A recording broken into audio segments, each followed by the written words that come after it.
जय हिंद everyone. Welcome to government exams funda. आज हम बात करने वाले हैं कि सीडीएस एग्ज़ाम और एफकेट एग्ज़ाम की प्रेपरेशन जो है एक साथ किस तरह से की जा सकती है। देखिए, बहुत सारे बच्चे यहाँ पर टाइम वेस्ट कर देते हैं क्योंकि जो भी एग्ज़ाम पहले आता है उनका सारा का सारा फोकस उसके ऊपर होता है। लेकिन जब आप एक एग्ज़ाम यहाँ पर दे लेते हैं उसके बाद में दूसरे एग्ज़ाम के बीच में टाइम ज़्यादा नहीं बचता और यहां पर आपने अपना टाइम मैनेज भी नहीं किया होता।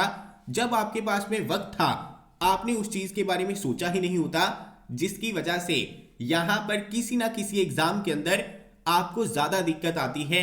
उसका सिलेबस यहां पर कंप्लीट नहीं होता और यहां पर लास्ट में आपके ऊपर प्रेशर काफी ज्यादा बढ़ जाता है और यहां पर फिर आप शॉर्टकट की तरफ भागते हैं कि जल्द से जल्द कोई बंदा बस सिलेबस करवा दे। देखिए, जब आपके पास में वक्त है, जब आपके पास में टाइम है, तब इन बातों को सोचना चाहिए कि यहां पर दोनों एग्जाम की प्रेपरेशन एक साथ में किस तरह से की जा सकती है। यहां पर जो आपका सीडीएस और एफकेट का एग्जाम है, दोनों ही एग्जाम आपके लिए काफी ज्यादा इंपॉर्टेंट है। कई बार क्या होता है, बच्चे काफी ज्यादा जिद्दी हो जाते हैं। वो क्या कहते हैं, मुझे यहां पर सिर्फ और सिर्फ सीडीएस एग्जाम की प्रेपरेशन करनी है, यहां पर मुझे एफकेट का एग्जाम नहीं देना। या फिर कुछ बच्चे ऐसे भी होते हैं जो कहते हैं मुझे सिर्फ एफकेट का एग्जाम देना है, मुझे यहां पर सीडीएस का एग्जाम नहीं देना। देखिए, आप चाहे यहां पर सीडीएस का एग्जाम देते हैं चाहे एफकेट का एग्जाम देते हैं, यहां पर मेन मोटिव हमारा क्या है? मेन मोटिव है देश की सेवा करना, डिफेंस फोर्सेस को ज्वाइन करना।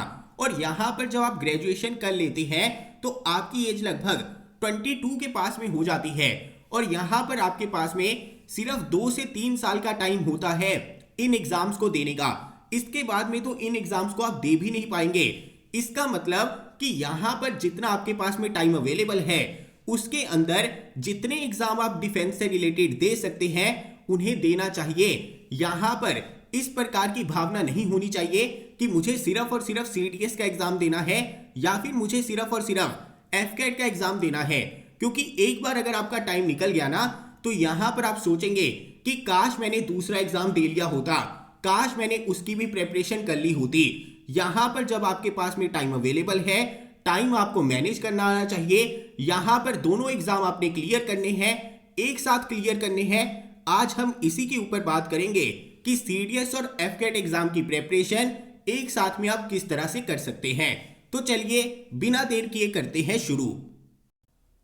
आगे बढ़ने से पहले मैं आप सभी को इन्फॉर्म कर देना चाहता हूं, गवर्नमेंट एग्जाम फंडा की एप्लीकेशन के ऊपर एफकेट 1 2022 का बैच लॉन्च हो चुका है। सीडीएस 1 2022 ओटीए, आईएमए, आईएनए और एएफए का बैच लॉन्च हो चुका है। यहां पर गवर्नमेंट एग्जाम फंडा आपका एक ऐसा प्लेटफॉर्म है जिसके ऊपर एफकेट और सीडीएस के रिगार्डिंग एक एक चीज आपको प्रोवाइड करवाई जाती है। चाहे आपके वीडियो लेक्चर्स हैं, चाहे आपके नोट्स हैं, पीडीएफ है, असाइनमेंट्स है, सेक्शनल मॉक टेस्ट है, फुल लेंथ मॉक टेस्ट है, यहां पर एक एक चीज आपको मिलेगी और एक ही जगह पर मिलेगी। क्वालिटी मटेरियल मिलेगा और एक एक चीज आपको यहां पर समझाई जाएगी। आपके दोस्तों ने यहां पर दिन रात की मेहनत करनी शुरू कर दी है, वो यहां पर डेली गवर्नमेंट एग्जाम फंडा से पढ़ते हैं। अगर आपने अभी तक गवर्नमेंट एग्जाम फंडा की एप्लीकेशन को डाउनलोड नहीं किया है और यहां पर एफकेट और सीडीएस एग्जाम की प्रेपरेशन अभी तक शुरू नहीं की है तो देरी मत कीजिए। एप्लीकेशन का लिंक मिलेगा डिस्क्रिप्शन में, यहां पर गवर्नमेंट एग्जाम फंडा के साथ में जुड़ जाइए। उसके बाद में आपको किसी भी दिक्कत का सामना नहीं करना पड़ेगा। तो चलिए आगे बढ़ते हैं। सबसे पहले हम यहां पर बात करेंगे टाइम इन्वेस्टमेंट के बारे में, क्योंकि जब आप दो एग्जाम्स की प्रेपरेशन करने वाले हैं तो यहां पर सबसे ज्यादा जरूरी क्या है, ये देखना कि टाइम आपको कैसे मैनेज करना है। और टाइम मैनेज करने के लिए सबसे ज्यादा जरूरी है आपको ये पता होना चाहिए कि रफली अगर आपको सीडीएस का एग्जाम क्लियर करना है तो आपको कितने टाइम की आवश्यकता है। यहां पर कितने टाइम के अंदर सिलेबस कंप्लीट कर सकते हैं, कितने घंटे देने पर लगभग यहां पर आप प्रैक्टिस कर सकते हैं, चीजों को रिवाइज कर सकते हैं और एग्जाम को क्लियर कर सकते हैं। अगर आपको यहां पर टाइम इन्वेस्टमेंट के बारे में पता होगा तो जब आप डेली टारगेट्स डिसाइड करेंगे, यहां पर देखेंगे कि एक दिन में आपको कितना पढ़ना है, आपको किस स्पीड से पढ़ना है, उसके बारे में आपको क्लैरिटी मिल जाएगी। अगर हम यहां पर टाइम इन्वेस्टमेंट की बात करें तो सीडीएस ओटीए एग्जाम क्लियर करने के लिए लगभग 400 घंटे की टाइम इन्वेस्टमेंट जो है जरूरी है। अगर हम यहाँ पर IMA, INA, AFA एग्जाम की बात करते हैं तो यहाँ पर अगर आप सिलेबस कंप्लीट करना चाहते हैं, यहाँ पर आप चीजों को रिवाइज करना चाहते हैं, प्रैक्टिस करना चाहते हैं, तो यहाँ पर ऑल इन ऑल 500 घंटे की टाइम इन्वेस्टमेंट जो है जरूरी रहेगी। इसी प्रकार से अगर आप यहाँ पर एक एवरेज बच्चे हैं, आप यहाँ पर एफकेट का एग्जाम क्लियर करना चाहते हैं, तो यहाँ पर लगभग 120 घंटे की टाइम इन्वेस्टमेंट जो है चाहिए रहेगी। यहाँ पर जो आपकी टाइम इन्वेस्टमेंट है ना, ये आपकी सही तरीके से होनी ही चाहिए। ऐसा नहीं होना चाहिए कि आप एक बार एग्जाम की प्रिपरेशन करते हैं, आप कोई टाइम इन्वेस्ट करते हैं, लेकिन आपने अगर सही से पढ़ाई नहीं की, आपने यहाँ पर चीजों को पहली बार में सीरियसली नहीं लिया, तो अगली बार क्या होगा, दोबारा से आपको मेहनत करनी पड़ेगी, दोबारा से आपका टाइम जाएगा। यहाँ पर वैल्यू किसकी है, टाइम की वैल्यू है। इसी वजह से आपको यहाँ पर पढ़ना है और पहली बार में ही ऐसा पढ़ना है कि एग्जाम आपका क्लियर हो जाए, ताकि यहाँ पर आपको बार बार ये टाइम इन्वेस्ट जो है ना करना पड़े। अगर पहली बार में एग्जाम क्लियर नहीं होगा, आप दोबारा से उसके लिए पढ़ेंगे, तो दोबारा से यहाँ पर आपको टाइम इन्वेस्ट करना पड़ेगा। अभी दूसरी इंपॉर्टेंट चीज, यहाँ पर अगर आप CDS की प्रिपरेशन करना चाहते हैं तो ये टाइम आपका कम से कम 3 मंथ के स्पैन में डिवाइड होना ही चाहिए, कम से कम। ऐसा नहीं है कि आप यहाँ पर कहें कि मैं लास्ट वाले 1 मंथ के अंदर 10 घंटे पढ़ लूंगा तो यहाँ पर मेरे 300 घंटे तो पूरे हो जाएंगे, फिर भी मैं एग्जाम को क्लियर कर सकता हूं।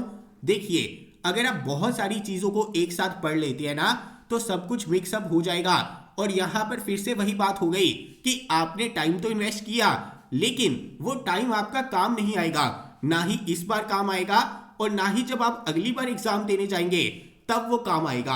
आपको दोबारा से चीजों को पढ़ना पड़ेगा।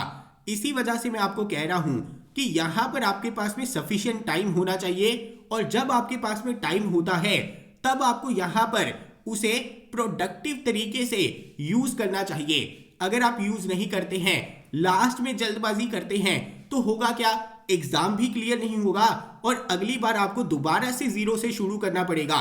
जब आपके पास में टाइम होता है तब आप टाइम की यूटिलाइजेशन करते नहीं है, और जब आपका टाइम निकल जाता है तब आपको क्या होता है कि जल्दबाजी होती है कि यहां पर कम से कम टाइम के अंदर कोई ना कोई बंदा जो है सिलेबस कंप्लीट करवा ले।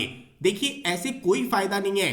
अगर आपके गलती से मार्क्स आ भी गए, एग्जाम क्लियर हो भी गया, लेकिन दोबारा अगर उस नॉलेज की आपको जरूरत पड़ेगी तो यहां पर उसका यूज आप नहीं कर पाएंगे। इसी वजह से अगर आप CDS एग्जाम की प्रिपरेशन करना चाहते हैं तो कम से कम 3 महीने का टाइम आपको खुद को देना ही पड़ेगा। अभी यहां पर CDS एग्जाम क्लियर करने के लिए अगर आपको 3 महीने की टाइम की आवश्यकता है, तो इसका मतलब क्या हो गया, इसका मतलब हो गया कि आपके पास में लगभग 100 डेज रहने वाले हैं, और ऑन एवरेज आपको यहां पर 4 घंटे देने चाहिए अपनी CDS की प्रिपरेशन के ऊपर। अभी यहां पर आपके बहुत सारे फैक्टर्स आ जाते हैं। अगर आपने यहां पर प्रीवियस ईयर पेपर कर रखे हैं या फिर कुछ सब्जेक्ट्स आपने पहले से पढ़ रखे हैं, तो थोड़ा सा टाइम आपका कम लग जाएगा। लेकिन ऑन एवरेज अगर आपने यहां पर CDS का एग्जाम अभी तक क्लियर नहीं किया है या फिर आप पहली बार पढ़ने वाले हैं, तो 4 घंटे का टाइम आपको चाहिए रहेगा। अगर आपने यहां पर पहले पढ़ाई कर भी रखी है तो भी इन एनी केस आपको यहां पर 2.5 घंटे का टाइम तो चाहिए ही चाहिए। अगर आपका यहां पर अभी तक एग्जाम क्लियर नहीं हुआ है, चाहे आपका एग्जाम 5 मार्क्स से क्लियर नहीं हुआ, चाहे आपका 10 से क्लियर नहीं हुआ, लेकिन यहां पर कम से कम 2.5 घंटे तो आपको देने ही पड़ेंगे। इससे कम टाइम के अंदर जो है एग्जाम क्लियर आपका नहीं हो सकता। अगर आप यहां पर 100% कंफर्मेशन चाहते हैं तो यहां पर आपके daily targets, daily time investment जो है इतनी होनी ही चाहिए, क्योंकि आज आप टाइम इन्वेस्ट करेंगे तभी तो कल को आपको यहां पर रिटर्न मिलेगी। इसी प्रकार से अगर हम यहां पर एफकेट एग्जाम की बात करते हैं तो यहां पर 120 घंटे की टाइम इन्वेस्टमेंट जो है जरूरी रहेगी। अभी जैसे आपका दिसंबर का मंथ है, 2 मंथ के बाद में आपका एफकेट का एग्जाम आ जाएगा। अगर आप यहां पर जीरो से भी पढ़ना शुरू करते हैं तो रोज के 2 घंटे जो है सफिशिएंट है। अगर आपको यहां पर कुछ चीजें पहले से आती हैं, जैसे अगर आपको मैथ्स आता है या फिर इंग्लिश आती है या फिर कोई भी सेक्शन आपका यहां पर थोड़ा सा भी रेडी है तो 120 घंटे से भी कम का टाइम आपको यहां पर लगने वाला है। लेकिन मैं मान के चलता हूं कि आपको यहां पर कुछ भी नहीं आता, आपको यहां पर जीरो से स्टार्ट करना है, तो भी यहां पर सिर्फ और सिर्फ 120 घंटे की टाइम इन्वेस्टमेंट रहेगी। यानी कि अगर आपके पास में यहां पर 60 डेज है, अगर आप यहां पर डेली 2 घंटे भी दे देते हैं तो एफकेट एग्जाम की प्रेपरेशन जो है अच्छी खासी हो जाएगी और यहां पर आप आराम से इजीली एग्जाम को क्लियर कर पाएंगे। अभी अगर हम यहां पर एफकेट और सीडीएस के एग्जाम में कंपैरिजन करें तो सबसे पहले कॉमन लिंक आपको देखने को मिलेगा इंग्लिश। देखिए दोनों एग्जाम में इंग्लिश जो है आपसे पूछी जाती है।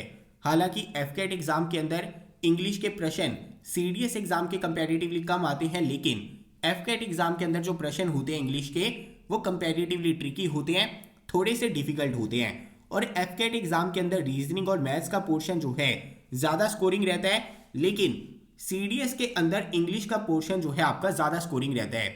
लेकिन फिर भी अगर आप यहां पर इंग्लिश ग्रामर की प्रेपरेशन कर लेते हैं, आप यहां पर इडियम्स को देख लेते हैं, आप यहां पर कॉम्प्रीहेंशन या क्लॉज कॉम्प्रीहेंशन अच्छे से प्रैक्टिस करते हैं, तो दोनों एग्जाम में आपको यहां पर मदद मिलने वाली है।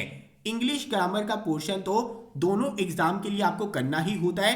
तो यहां पर मेन चीज ये है कि जब भी आप इंग्लिश की प्रैक्टिस करते हैं तो अच्छे से करिए, ताकि यहां पर एफकेट और सीडीएस दोनों ही एग्जाम में आपको मदद मिले।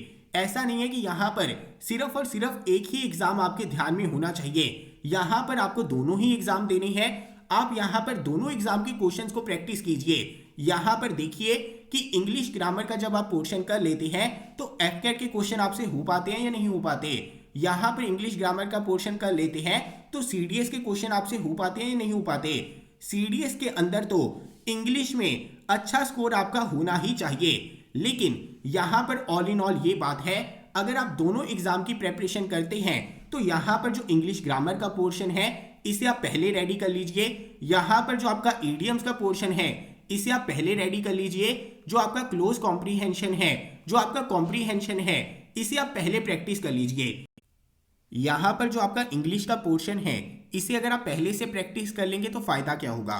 देखिए अगर आप एफकेट का एग्जाम देने जाते हैं बिना इंग्लिश की प्रेपरेशन किए, बिल्कुल सही बात है, बिना इंग्लिश की प्रेपरेशन किए भी एफकेट का एग्जाम निकल सकता है, लेकिन आपको यहां पर दोनों एग्जाम देने हैं।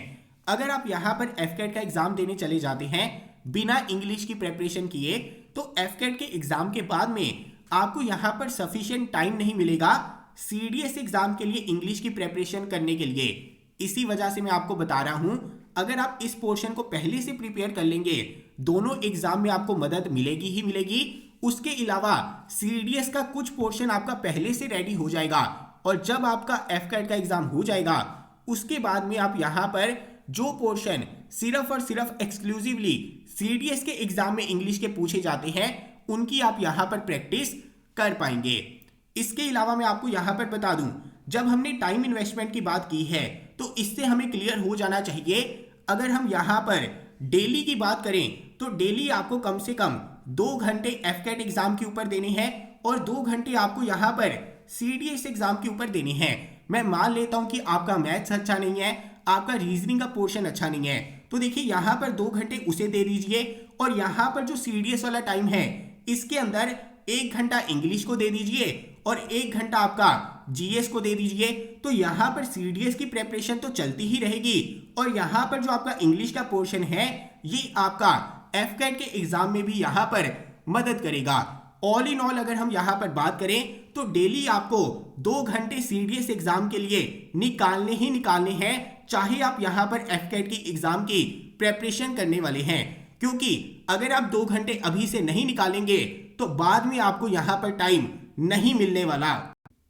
इसी तरह से अगर हम यहां पर जीके पोर्शन की बात करते हैं तो देखिए जो आपका जीके का पोर्शन है ना, इसकी डिमांड बिल्कुल अलग है एफकेट एग्जाम के अंदर, और जो जीके आपकी सीडीएस एग्जाम के अंदर पूछी जाती है, जो करंट अफेयर्स आपके सीडीएस के अंदर पूछे जाते हैं, इनकी डिमांड बिल्कुल अलग है। तो यहां पर ऐसा हो सकता है कि अगर आप एफकेट की फैक्चुअल जीके कर लेते हैं तो कई बार सीडीएस एग्जाम के अंदर जो सीधे सीधे प्रश्न आते हैं 2 या 3 वो आप कर पाए, लेकिन यहां पर कोई ज्यादा हेल्प नहीं मिलने वाली। यहां पर सीडीएस जीके की प्रेपरेशन जो है आपको अलग से करनी ही पड़ेगी और अच्छे से करनी ही पड़ेगी। इसी वजह से जैसा कि मैंने आपको बताया है, सीडीएस एग्जाम के लिए आज से 2 घंटे आपको निकालने ही निकालने हैं, जिसमें से कम 1 घंटे का टाइम आपको जीके पोर्शन के ऊपर देना ही होगा। आज से धीरे धीरे आप इस टाइम को बढ़ा भी सकते हैं। और यहां पर एफकेट एग्जाम के अंदर फैक्चुअल जीके आपसे पूछी जाती है। इसके लिए हमारी एप्लीकेशन के ऊपर प्रॉपर कंपाइलेशन अवेलेबल है, जिसके अंदर कंप्लीट स्टैटिक और फैक्चुअल जीके आपको देखने को मिलेगी एफकेट एग्जाम के रिलेटेड। वहां पर 130 टॉपिक्स की लिस्ट है। अगर आप उन टॉपिक्स को डेली पढ़ते हैं, यानी 4 से 5 टॉपिक्स को, और उन्हें पढ़ने के लिए ज्यादा टाइम की आवश्यकता भी नहीं है, सिर्फ आधा घंटा यहां पर लगेगा और एफकेट एग्जाम की जीके जो है आपकी आराम से प्रिपेयर हो जाएगी एग्जाम तक। इसी वजह से डेली आपको 1 घंटा देना ही देना है सीडीएस एग्जाम की जीके के ऊपर। और यहां पर एफकेट एग्जाम की जो जीके है इसे आपको यहां पर डेली पढ़ते रहना है, रिवाइज करते रहना है। सिर्फ 20 से 30 मिनट निकालने हैं और हमारी एफकेट जीके ई बुक को फॉलो करना है। और यहां पर जीके के लिए गवर्नमेंट एग्जाम फंडा के वीडियो लेक्चर्स को फॉलो कीजिए। हमारी एप्लीकेशन के ऊपर सफिशिएंट है, 101% सफिशिएंट है। इसके अलावा आपको यहां पर कुछ भी करने की जरूरत नहीं है सीडीएस एग्जाम के जीके पोर्शन के लिए। इसके अलावा अगर हम यहाँ पर मैथ्स पोर्शन की बात करें, अगर आप आईएमए, आईएनए, एएफए के लिए प्रिपेयर करते हैं तो यहाँ पर जो एफकेट का मैथ्स का पोर्शन है ऑटोमेटिकली आपका कवर हो जाएगा। बस आपको इतना सा ध्यान रखना है कि जो एफकेट एग्जाम के अंदर मैथ्स आएगा उसी आप यहाँ पर पहले प्रिपेयर कर लीजिए। और सीडीएस एग्जाम के अंदर जो आपका मैथ्स आने वाला है, यानी जो टॉपिक्स आपके सिर्फ सीडीएस एग्जाम के अंदर आते हैं, उन टॉपिक्स को यहाँ पर आप बाद में प्रिपेयर कर सकते हैं। पहले आप एफकेट एग्जाम के अंदर जो कॉमन टॉपिक्स हैं मैथ्स के, उन्हें यहां पर प्रिपेयर कर लीजिए। इसके अलावा जो बच्चे यहां पर ओटी एग्जाम के लिए अपीयर करते हैं उनके लिए यहां पर मैथ्स का पोर्शन अलग रहता है, लेकिन घबराने की बिल्कुल भी जरूरत नहीं है। एफकेट एग्जाम के अंदर जो मैथ्स के प्रश्न पूछे जाते हैं वो लिमिटेड है, जो टाइप्स आपसे पूछी जाती हैं लिमिटेड है, वहां पर टॉपिक्स आपके लिमिटेड है। यानी बहुत कम टाइम के अंदर यहां पर एफकेट का जो मैथ्स का पोर्शन है इजीली कवर किया जा सकता है। मैथ्स के पोर्शन के अलावा आपको यहाँ पर रीजनिंग का पोर्शन देखने को मिलेगा एफकेट एग्जाम के अंदर। और यहाँ पर जो रीजनिंग का पोर्शन है ये आपका काफ़ी ज़्यादा इंपॉर्टेंट है। अगर आप यहाँ पर एफकेट एग्जाम क्लियर करना चाहते हैं तो रीजनिंग के पोर्शन के अंदर स्कोर करना काफ़ी ज़्यादा ज़रूरी हो जाता है। इसी वजह से एफकेट एग्जाम की प्रेपरेशन के टाइम पर जो डेली आप 2 घंटे इन्वेस्ट करने वाले हैं उसमें से ज़्यादातर टाइम आपका रीजनिंग पोर्शन के ऊपर जाना चाहिए और यहां पर मैथ्स पोर्शन के ऊपर जाना चाहिए। अगर तो आप आईएमए, आईएनए, एएफए की प्रेपरेशन करते हैं तो सीडीएस की प्रेपरेशन में ही इसका मैथ्स हो जाएगा। फिर आपको यहां पर रीजनिंग और जीके का पोर्शन ही करना है। लेकिन अगर आप यहां पर ओटी एग्जाम की प्रेपरेशन करते हैं तो यहां पर 2 घंटे का जो डेली का आपका टाइम है उसमें से ज्यादातर टाइम आपका रीजनिंग पोर्शन के ऊपर, मैथ्स पोर्शन के ऊपर जाना चाहिए। और साथ में आधा घंटा आपको यहां पर निकालना होगा एफकेट के जीके पोर्शन के लिए, और इतना आपका यहां पर सफिशिएंट रहेगा। इसके अलावा यहां पर कोई भी टेंशन लेने की जरूरत नहीं है। मेन बात हमारी यहां पर ये आती है कि टाइम आपका बहुत ज्यादा लिमिटेड है और यहां पर डेली आपको 4 घंटे निकालने ही निकालने हैं। और आपके पास में इतना टाइम नहीं है कि आप सोचने में टाइम जो है वेस्ट करते रहें। बहुत सारे बच्चे जो हैं बहुत सारे दिन नहीं, बहुत सारे महीने निकाल देते हैं सिर्फ सोचने में, सिर्फ प्लान करने में कि यहाँ पर क्या पढ़ा जाए, कब पढ़ा जाए। इतना ज़्यादा भी नहीं सोचना है। यहाँ पर 1 दिन ले लीजिए, 2 दिन ले लीजिए, लेकिन उसके बाद में कंसिस्टेंट रहना ज़रूरी है। इसके अलावा मैं बता दूं, यहाँ पर सबसे ज़्यादा इंपॉर्टेंट आपका क्या है, सिर्फ और सिर्फ टाइम है। क्योंकि यहाँ पर आप 2 एग्जाम की प्रेपरेशन करने वाले हैं तो यहाँ पर एक एक दिन आपका इंपॉर्टेंट हो जाता है, एक एक घंटा आपका इंपॉर्टेंट हो जाता है। तो यहाँ पर आपकी चॉइसेस क्लियर होनी चाहिए कि किस चीज़ के ऊपर आप टाइम इन्वेस्ट करने वाले हैं और कितना टाइम इन्वेस्ट करने वाले हैं। और मैंने आपको यहाँ पर बता दिया कि डेली 4 घंटे का टाइम आपको निकालना ही निकालना है। अगर आप यहाँ पर सीडीएस और एफकेट एग्जाम की प्रेपरेशन करना चाहते हैं, अगर आप यहाँ पर सिर्फ सीडीएस एग्जाम की प्रेपरेशन करते हैं तो भी आपको यहाँ पर डेली के 3 घंटे तो निकालने ही निकालने हैं। इसी वजह से आपकी जो चॉइसेस हैं बिल्कुल क्लियर हो जानी चाहिए। देखिए, जैसा कि मैंने आपको बताया कि यहाँ पर टाइम की वैल्यू है। अगर आप यहाँ पर टाइम को बचाना चाहते हैं, अगर आप टाइम को सेव करना चाहते हैं, इधर उधर भटकना नहीं चाहते, अपना टाइम वेस्ट नहीं करना चाहते, तो गवर्नमेंट एग्जाम फंडा जो है एफकेट और सीडीएस एग्जाम के लिए प्रॉपर कोर्सेज अवेल करवाता है। और यहाँ पर एक एक चीज आपको समझाई भी जाती है। जब आप सीडीएस एग्जाम की जीके खुद से पढ़ेंगे ना, तो टाइम आपका काफी ज्यादा लगेगा। वही चीज जो आप 2 घंटे में पढ़ेंगे, वही चीज मैं आपको यहाँ पर आधे घंटे में करवा दूंगा और यहाँ पर आपको समझा भी दूंगा। इसी वजह से अगर आप यहाँ पर टाइम बचाना चाहते हैं और यहाँ पर लिमिटेड टाइम के अंदर दोनों एग्जाम की प्रिपरेशन करना चाहते हैं, तो आज ही हमारी एप्लीकेशन के ऊपर विजिट कीजिए और यहाँ पर एफकेट 1 2022 का बैच और यहाँ पर सीडीएस 1 2022 के बैच में एनरोल कर लीजिए। टाइम निकल गया तो बाद में पछताएंगे, अभी टाइम आपके हाथ में है, तो आज ही डिसाइड कीजिए, आज ही एनरोल कीजिए और आज से ही पढ़ना स्टार्ट कीजिए। यहाँ पर जो आपकी टाइम की इंपॉर्टेंस है ना, इसे बताने की आवश्यकता मुझे नहीं होनी चाहिए, क्योंकि आप किसी भी बड़े से बड़े बंदे से मिल लीजिए, वो बंदा कहेगा कि मेरे पास में इतना पैसा है, मैं सारी चीजें खरीद सकता हूं, लेकिन टाइम को नहीं खरीद सकता। एक बार टाइम निकल गया तो बाद में आप पछताएंगे। आप क्या करते हैं, इधर उधर भटकते रहते हैं, बहुत ज्यादा टाइम वेस्ट कर देते हैं, अटेम्प्ट आपके निकल जाते हैं, उसके बाद में भी आपको पता नहीं चलता कि आपसे गलती कहां पर होती है। अगर कहीं पर भी गलती है तो उसे सुधारिए। अगर आप कंसिस्टेंट नहीं हैं तो कंसिस्टेंट हो जाइए।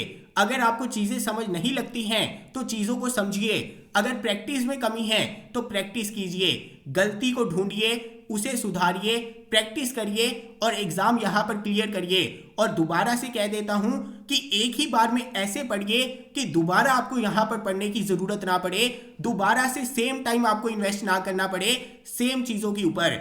एक ही बार में पढ़ना है, एक ही बार में यहां पर एग्जाम क्लियर करना है और यहां पर दोनों एग्जाम हमें क्लियर करने हैं और गवर्नमेंट एग्जाम फंडा दोनों एग्जाम क्लियर करवाने में आपकी मदद करेगा। बस आपका साथ चाहिए। आज ही जाइए, एप्लीकेशन को डाउनलोड कीजिए अपने फायदे के लिए, मेरे फायदे के लिए नहीं, अपना टाइम बचाने के लिए। यहां पर एफकेट के बैच में एनरोल कीजिए, सीडीएस के बैच में एनरोल कीजिए। मिलता हूं अगली वीडियो के साथ। जय हिंद।